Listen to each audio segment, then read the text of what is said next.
नमस्कार मित्रांनो. तर तुम्ही नेहमीच ऐकलं असेल की मार्केट सपोर्टवर आल्यावर तर आपल्याला बाय करायचं आहे. तर तुम्हालाही वाटतं का की मार्केट सपोर्टवर आलं म्हणजे बाय करायचं?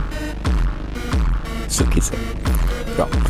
तुम्ही ऑपरेटरच्या ट्रॅपमध्ये अडकलेला आहात. तर एक गोष्ट नक्कीच लक्षात ठेवा, जिथे रिटेलर्सचे स्टॉप लॉस असतात ना, तिथेच मार्केट डाईव्ह मारत असतं.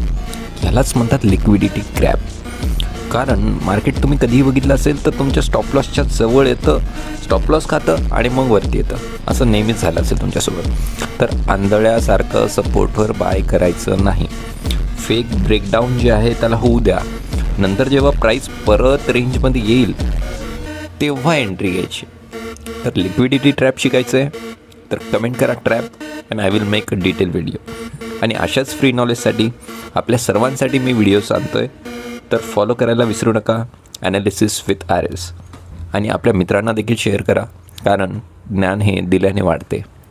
तर नक्कीच तुमचंही वाढवा आणि तुमच्या मित्रांचंही वाढवा. पुन्हा भेटूया नेक्स्ट व्हिडिओमध्ये. धन्यवाद.